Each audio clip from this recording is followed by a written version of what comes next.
Allah Subhanahu wa taala berfirman di dalam surat, kalau tidak salah, Al-Ma'arij, innal insan khuliqa halu'a idza massahu syarr jazua wa idza massahul khair manu'a. Manusia itu labil. Idza massahu syarr jazua wa idza massahul khair manu'a. Emang kayak gitu. Manusia itu labil. Terus recovery kelabilannya tuh kayak gimana? Ternyata recovery itu akan cepat dan bertahan kalau kita belajar, yakin dan berpegang teguh kepada Allah. Cepat recovery-nya, teman-teman. Para sahabat Nabi itu, gimana pun mereka soleh, mereka tetap manusia, kadang emosional juga. Tapi recovery-nya cepat. Contoh, Abu Bakar pernah sakit hati sama keluarganya, ada saudaranya yang memfitnah Aisyah. Dia nuduh Aisyah itu selingkuh. Sakit hati kan Abu Bakar? Akhirnya karena Abu Bakar sakit hati, Abu Bakar pun bersumpah.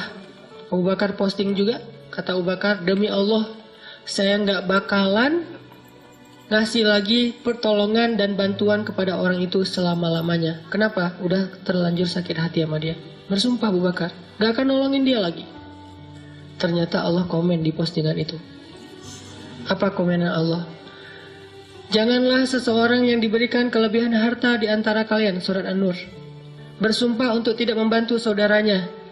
Maafkanlah, berlapang dadalah. Tidak sukakah kalau kamu Allah mengampuni dosa-dosamu? Ala tuhibbuna ayyaghfirallahu lakum? Akhirnya ketika Abu Bakar baca komen ini, astagfirullahaladzim, langsung Abu Bakar delete postingannya. Posting baru. Mulai sekarang saya akan bantu dia 2 kali lipat. Allah langsung first like. Ya. Itu yang terjadi di dalam surat An-Nur. Kenapa Abu Bakar sedih? Karena beliau manusia. Kenapa Abu Bakar sakit hati? Karena beliau manusia. Sesoleh apapun tetap aja dia manusia. Cuma recovery-nya cepat. Kenapa? Karena berakadnya dengan Allah, bukan dengan makhluk. Kalau kita berakad dengan makhluk, susah recovery-nya. Tergantung orang itu. Kalau kita berakad dengan Allah, cepat recovery-nya. Karena Allah Rahimun, Rahmanun, Karimun, Jawadun. Allah itu maha baik. Misalnya, kita marah sama orang lain. Terus kita maafin dia. Apa akad dengan Allah? Nanti Allah maafin saya. Makin besar dosa orang yang kita maafin, makin besar dosa kita yang dimaafin sama Allah. Dosa apa yang paling besar yang dilakukan seseorang kepada kita? Tadi, ditikung. Ustadz, nggak mudah Ustadz maafin yang kayak gitu-gitu. Ustadz, saya tuh udah berusaha ya selama 5 tahun. Di tahun ke-5 ternyata gagal gara-gara dia. Padahal dia datangnya cuma beberapa bulan terakhir. Kenapa bisa nikung? Dia teman curhat kita. Kita curhat ke dia, ternyata dia dapat info dari kita, dia jalan duluan. Kan sakit banget tuh. Makin sakit, makin berat, makin besar dosa yang kita maafin dari orang lain, berarti makin besar dosa kita yang dimaafin sama Allah. Minimal 10 kali lipat.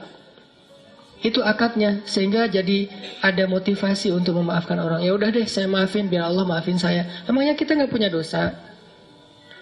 Kalau kita mau ngitung dosa kita, nggak usah jauh-jauh. Dosa sholat aja kita udah banyak tuh. Kita udah ninggalin sholat sejak kita balik usia 12 tahun. Kan kita dulu sering ngerasa 12 tahun tuh masih anak kecil ya. Sehingga sholat suka belang-belantong gitu, nggak rapi. Kadang sholat, kadang enggak. Yang rajin cuma sholat maghrib doang ya. Isya subuh udah kelewat. Terus pas udah ABG dikit, usia 17 tahun masih sholat, cuma sering menjamak. Subuh dijamak dengan duha misalnya. Sholat juga subuh, tapi jamak. Dan itu istiqomah banget loh. Jadi dari bab sholat aja kita udah bermasalah, udah banyak dosa nih. Gimana mau amal-amal yang lain? Berarti caranya gimana? Maafinlah kesalahan orang yang lain supaya Allah maafin kesalahan kita. Akadnya sama Allah, recovery-nya gampang. Saya pernah pas di Bandung, mobil ditabrak dari belakang, serempet. Akhirnya penyok dan agak rusak. Terus orangnya marah duluan. Mungkin cara dia marah duluan biar ketahuan bahwa kita yang salah. Dia turun langsung marah-marah. Saya bilang, tenang aja, jangan marah-marah. Kita selesaikan baik-baik. Akhirnya dia agak down dikit, agak nyaman dikit, ngobrol. Tapi tetap aja keras, nggak mau. Dan pas di ini dia nunjukin kartu bahwa dia anggota. Nah, karena dia anggota nggak mau ribut, ya udahlah, saya ganti rugi 2 juta. Pas sudah ganti rugi 2 juta dia pergi, saya berdoa, Allahumma ajurni fi musibati wa akhluf li khairan minha. Ya Allah, saya dapat musibah nih, beri dong ganti yang lebih baik darinya. Tinggal minta aja sama Allah kan. Akhirnya yang tadi kita udah kayak ngerasa sedih banget gara-gara kita udah mobilnya rusak, harus bayar ganti rugi orang lain yang salah lagi tuh, karena dia mungkin pakai kekuasaannya daripada nanti ramai dan makin besar habisnya, udahlah 2 juta, tapi minta ke Allah gantinya 20 juta lebih baik dari yang kita berikan. Gak lama seminggu kemudian benar-benar Allah ganti 20 juta cash, bukan sedekah. Jangan selalu menerjemahkan keajaiban itu dalam bahasa sedekah. Bisa juga dapat usaha apa, jualan apa yang keuntungannya banyak. Kayak saya dulu di Mesir jualan bakso. Kalau ada acara-acara kayak gini nih, ini saya ngeliat teman-teman di Jepang kayak nostalgia lagi kondisi dulu di Mesir ya. Lagi ada acara mahasiswa Indonesia di sana, namanya PPMI gitu. Saya jualan bakso, tapi saya nggak bisa bikin bakso, teman yang jualan. Terus saya bilang, ya udah kita bagi hasil aja ya, bagi 2, kamu 30%, saya 70 gitu. Dia mau, alhamdulillah dia bikinin, terus saya ini jual. Terutama buat acara mahasiswa Malaysia. Kenapa? Karena menurut saya orang Malaysia nggak bisa ngebedain bakso yang enak sama yang enggak. Soalnya di Malaysia nggak terlalu banyak kan. Kalau di Indonesia kan banyak tuh bakso. Akhirnya jual ke Malaysia. Nggak terlalu enak juga, mereka, wah enak Pak Cik, tak apa-apa gitu ya. Udah jualan. Kalau orangnya enakan. Orangnya nyaman gitu, saya kasih baksonya banyak. Kalau orangnya mukanya agak-agak kurang nyaman, kasih aja 2 lah. Gak usah banyak-banyak datang. Pak Cik, mau bakso? Oh ya, kasih 10. Datang lagi, diam-diam, mau apa? Bakso. Kasih 2. Pas, kok beda? Beda banget. Wajahnya beda gitu. Kalau yang datang macet, 15 lah gitu ya. 15 macet, 15 mah. Untung nggak? Untung tetap alhamdulillah. Jadi kenapa? Karena kita berakatnya kalau hilang sesuatu Allah yang ganti. Saya pernah mau acara sholat tahajud malam-malam. Acaranya jam 2 malam, saya baru bangun jam 2. Telat kan? Akhirnya panik, nyamber HP, jatuh, pecah layar depannya, udah nggak bisa kepake. Itu HP sekitar harga 2 juta lah. Jatuh, langsung ya Allah beri saya ganti yang lebih baik. Nah ini juga jatuh bukan apa-apa ya, karena pengen tahajud, pakai diomongin lagi. Terus berangkat nih, pulang-pulang jam 10 pagi Allah ganti dengan waktu itu baru keluar tuh Note 5 harganya 10 juta. Diganti cash. Kadang Allah nggak gantinya dalam bentuk fisik, dalam bentuk nominal, dalam bentuk sesuatu yang materi, tapi diganti dengan yang lain, kebahagiaan. Mungkin kita kehilangan sesuatu, hilang motor, tapi dapat jodoh, mau mana? Pilih yang mana?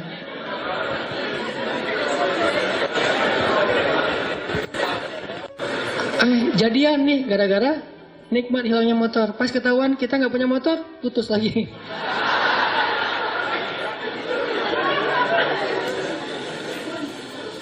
Belajar berakat sama Allah teman-teman. Itu rahasia kalau kita pengen. Karena Allah itu nggak pernah, pertama ingkar janji itu nggak pernah. Innallaha la yukhliful mi'ad, nggak pernah ingkar janji. Kedua, Allah itu nggak pernah misalnya, maaf ya, lagi sibuk, nggak ada tuh. Kita WA Allah, terus nggak dirit, itu nggak ada ceritanya. Contreng 2 sih, cuman nggak biru-biru, nggak dirit lama gitu. Allah ngapain sih online berkali tapi yang saya mah nggak dirit misalnya. Itu manusia banget, Allah nggak kayak gitu. Kita baru nulis, ngirim, Allah langsung typing. Bukan cuma dirit, langsung bales. Nggak mungkin Allah tuh ngebiarin kita minta terus nggak dibayar, nggak dibales lama, nggak mungkin. Dan nggak mungkin juga Allah misalnya habis pulsa, habis kuota, itu nggak ada. Ala kulli syai'in qadir, maha kuasa atas segala sesuatu. Jadi kayaknya paling nyaman berakat itu sama Allah. Cuman kita harus ngerti cara Allah bermuamalah dengan kita. Tidak selalu materi, karena buat Allah materi itu nggak berharga banget. Kalau seandainya berharga, pasti Allah ngasih semua kita kekayaan. Tapi ternyata orang soleh nggak semuanya kaya. Tapi orang soleh itu rata-rata, bukan rata-rata, semuanya bahagia. Makanya tadi subuh saya cerita ada teman misalnya, baru hijrah, dia bilang gini, Ustadz, kenapa ya sejak hijrah hidup saya agak-agak kayak rezekinya jadi seret gitu, jadi susah. Gimana ceritanya? Iya, saya udah dulu mah lancar, sekarang malah jadi susah. Saya bilang, enggak. Karena buktinya kamu hijrah juga karena kebanyakan hutang kan. Berarti selama ini sebelum hijrah nggak lancar rezekinya, yang lancar hutangnya. Setelah hijrah Allah permudah untuk membayar hutang itu. Bukan rezekinya seret, tapi rezekinya dibagi. Sebagian dipakai, sebagian untuk bayar hutang. Allah udah kasih solusi. Nggak mungkin lah Allah ngecewain kita yang berhijrah karena Allah. Itu nggak mungkin. Jangankan Allah nih, Nabi Muhammad aja nggak pernah membiarkan ada yang datang ke beliau ditolak dalam keadaan nggak dikasih apa-apa, itu nggak ada. Semua yang datang ke Nabi meminta sesuatu, pasti pulangnya membawa sesuatu. Apa aja? Pernah Nabi lagi jalan pakai baju baru gitu. Baru dikasih sama Raja Khurasan. Kasih baju. Bajunya warna merah. Bukan gamis ya, baju biasa. Warna merah. Dipakai sama Nabi. Terus dilihat sama orang miskin, sahabat. Ngomongnya, Muhammad, itu baju bagus juga ya? Gitu. Nabi pas diomongin kayak gitu, Nabi tanya, kenapa mau? Gitu. Mau. Dibuka sama Nabi. Nabi pulang nggak pakai. Dan Nabi juga kalau pulang nggak pakai baju masih keren ya, six pack gitu. Kita nggak pakai baju zero pack kan agak-agak gimana gitu kan ya. Kan perut Nabi itu six pack kata sahabat, seperti batu yang tersusun kan.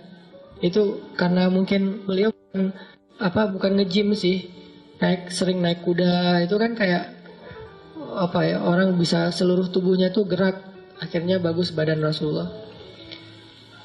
Nabi nggak pernah mau ngecewain orangnya. Terus Nabi jalan pakai syalnya syal baru gitu. Untungnya nggak pakai kupluk baru ya, pakai syal doang gitu. Datang orang Badui ditarik syalnya, dilepas sama Nabi dikasih. Ada yang datang ke Nabi, ke Aisyah misalnya, Aisyah tuh cuma punya 3 butir korma. Dari pagi belum makan, untuk sahur aja nggak dimakan karena pengen dipakai untuk buka puasa hari itu. Datang satu orang ibu dengan 2 anaknya. Karena lapar bilang, Aisyah saya belum makan dari pagi. Aisyah langsung ngambil ngasih. Jadi nggak makan sahur, nggak berbuka puasa. Kenapa? Karena sifat Nabi itu tidak ada yang datang kepada beliau pulang dalam keadaan tangan kosong. Itu nggak ada. Nabi aja kayak gitu, apalagi Tuhannya Nabi, Allah Subhanahu Wa Taala. Nggak ada yang datang kepada Allah pulang dalam keadaan kecewa, itu nggak ada. Kalau dia kecewa, berarti dia nggak ngerti cara berakad sama Allah. Dia salah paham dengan cara-cara Allah. Kalau dia ngerti Allah, gak bakalan kecewa. Dia tahu banget Allah maha baik. Allah yang selama ini nolongin saya. Allah yang menyelamatkan saya. Alam yajidka yatiman fa'awa. Wa wajadaka dhallan fahada. Wa wajadaka ailan fa'aghna. Dan Allah itu tergantung prasangka hambanya kepada Allah. Kalau kita berprasangka baik, Allah akan ngasih apa yang kita persangkakan 10 kali lipat lebih baik. Kalau kita berprasangka buruk, maka Allah seperti yang kita prasangkakan. Jadi tergantung kita nih, mau gimana? Mau dapat nikmat, ya udah, Allah maha pemberi nikmat. Mau dapat jodoh, Allah maha menciptakan segala sesuatu berpasangan. Nggak mungkin saya dibiarkan sendiri. Masa kita kalah sama Julaibib? Budak yang bahkan tidak bernilai di mata orang-orang Quraisy, dia nikahnya sama seorang putri raja. Ini kayak dongeng gitu kan? Kenapa? Karena Julaibib nggak pernah berputus asa kepada Allah, nggak pernah suuzon sama Allah. Datengin ditolak, datang lagi ditolak. Kadang kita kayak gitu banget hidup. Datang udah 3 kali ditolak, akhirnya putus asa, udah pakai selebaran, taruh di pintu-pintu rumah. Mau nggak nikah sama saya? Siapa yang mau tolong hubungin nomor telepon ini. Kalau nggak mau jangan dibalas udah. Ternyata dari 100 selebaran nggak ada yang nyangkut, karena kita naruhnya di rumah kontrakan yang belum ditempatin. Wah. Ini maksudnya husnuzon sama Allah. Jangan suuzon. Begitu kita husnuzon sama Allah, baru berbaik sangka. Kadang-kadang kita baru membatin, Allah udah kabulkan. Di Bandung tuh banyak tuh kejadian kayak gitu. Hal-hal yang menurut saya dulunya terjadi di zaman para ulama, sekarang terjadi di zaman kita. Kok bisa ya? Mirip dengan kisah Imam Ahmad bin Hambal yang datang ke Basroh gara-gara ada yang beristighfar kan di Basroh. Itu terjadi loh di Bandung dengan saya. Suatu hari saya datang ke masjid markasnya Pemuda Hijrah, Masjid Al-Latif di Bandung. Ada rapat gitu, kita sering rapat. Terus karena macet saya nggak mau naik kendaraan sendiri, pesan ojek online, berangkat dari pagi sampai sore. Di masjid itu saya sholat zuhur dan asar ngimamin, karena lagi ada saya di situ, ya udah sekalian ngimamin. Pas sudah selesai asar, udah beres semua rapat, saya order lagi, ada yang ngambil, ojek online, jalan. Di tengah jalan orangnya ngobrol, Mas, suka sholat di masjid itu juga? Saya bilang, ya, sesekali. Saya bilang, iya ya, masjid itu ramai sekarang anak-anak mudanya, luar biasa itu masjid, saya juga suka sholat di situ, kata dia. Itu ada tuh imam muda, siapa namanya di situ teh? Muzammil. Iya, Muzammil tuh suaranya bagus ya. Ya, alhamdulillah. Mas suka ikut talim juga di situ? Kadang-kadang, saya bilang. Oh iya, hebat. Itu talimnya ramai banget tuh. Ada juga tuh ustadz siapa gitu yang suaranya kayak cewek, kata dia. Saya mulai nih, nyari masalah nih tuh. Tapi saya senang dengar boosternya YouTube segala macam, gurunya Muzammil, siapa ya namanya? Siapa? Hanan? Iya, Hanan gitu, itu luar biasa. Mas suka dengar ceramahnya juga? Suka. Dan saya nggak bohong kan, karena emang saya kadang-kadang dengerin booster, 1 minute booster itu juga kayak dapat hidayah. Dapat hidayah dari diri sendiri. Saya dengar, Masya Allah nih Ustadz enak juga ya ceramahnya. Saya kayak dapat hidayah dari ceramah diri sendiri. Kayak misalnya ceramah tentang diri, nge-reject Allah. Allah manggil, reject. Sehari 5 kali kita nge-reject Allah, tapi Allah nggak pundung. Kita baru mungkin ngerasa kayak belum dikabulkan doa aja udah pundung fisabilillah. Kan banyak yang pundung fisabilillah, pundung di jalan Allah kan banyak tuh. Allah nggak pernah pundung, itu bikin saya, iya ya Allah sering kita reject tapi nggak pundung. Datang lagi besok, datang lagi lusa, datang lagi. Bertahun-tahun Allah manggil kita, seringnya kita reject. Rejectnya itu kasar lagi tuh. Kok udah azan aja sih, kan kasar banget ya rejectnya. Nah itu saya bikin, oh Masya Allah nih ceramahnya luar biasa, dapat hidayah. Saya juga senang dengar ceramahnya, saya bilang, iya. Mas di situ jadi jamaah atau orang DKM juga? Ya ngurus masjid juga sedikit-sedikit. Dia mulai curiga gitu, ngelihat ke belakang dikit-dikit. Mas tadi yang imam sholat zuhur ya? Ya, saya bilang. Asar juga? Ya. Mas ini namanya siapa gitu? Saya bilang Hanan. Hanan yang mana nih? Mulai oleng dia tuh. Hanan Ataki langsung wah gitu. Berhenti, rame, heboh di perempatan jalan. Coba semua orang ngelihat ke arah kita. Hanan Ataki, Masya Allah gitu. Dia langsung berhenti. Memang lampu merah sih, bukan gara-gara itu. Berhenti. Langsung berhenti terus dia ngomong, Masya Allah, saya selama ini tuh sering berdoa. Ya Allah kalau ikut talim, saya pengen banget ketemu Ustadz itu, tapi jangan di taklim yang berdua gitu. Gimana caranya? Istighfar, salawat. Ternyata Allah kabulkan sebulan doang loh. Dia kayak gitu. Sebulan kemudian Allah kabulkan. Saya order ojek online, dia ngambil. Akhirnya kita satu ojek berdua. Ngobrol sepanjang jalan. Sampai ke rumah tuh heboh. Di rumah dia minta selfie, sampai ke tetangga pada ngeliat ada apa sih ramai gitu. Heboh gitu kan. Masya Allah ternyata dia berdoa dengan istighfar dan salawat. Allah kabulkan, bukan saya yang soleh, dia yang soleh, makanya doanya dikabulkan.